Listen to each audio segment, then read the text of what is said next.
Black people, the entire time this government has been offering our communities weed, money, and having our black celebrities out here trying to convince us to get these experimental concoctions, they have literally been ignoring black healthcare professionals who have consistently written to the Biden administration to get them to establish a black separate healthcare consulate for black Americans because they've noticed that black people are being extremely misdiagnosed, neglected, and killed in American hospitals. Let's take a look at this. In 2019, only 11% of black Americans had health insurance, which means that we are reliant on the emergency room. In the emergency room, we are more likely to be misdiagnosed and neglected.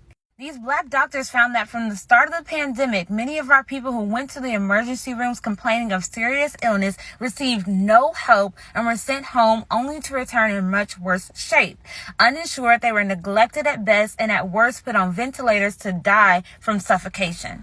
Dr. Velva Bowles wrote to the Biden administration on behalf of black healthcare professionals saying that an illusion of prosperity and recovery has been painted with faith in these experimental concoctions against COVID-19, but they're not actually rectifying the travesties that black Americans are facing in this pandemic. Y'all really think the same government that floods GMOs and poison into the food in black communities, that is the reason that black people are so high in pre-existing health conditions, is going to help us? Y'all really think the same government that won't fix the water in Flint, Michigan, y'all really think the same government who will not hold their own police officers accountable when they kill us, all of a sudden did a 360 and want to help the black community? Stop it.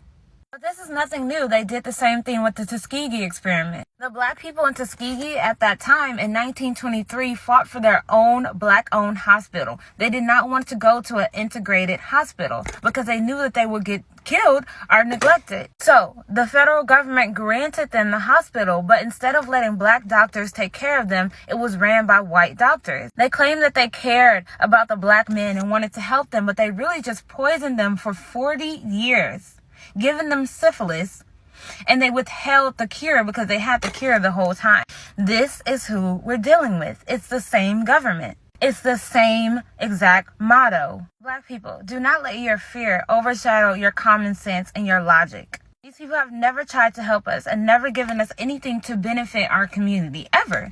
And they have not started all of a sudden. This is why we say we need black-owned everything. Our people back in the day were smart enough to know that integrating with these people would never benefit us. In 1923, we had 200 black-owned hospitals. This is why we have to get back to having our own black-owned everything.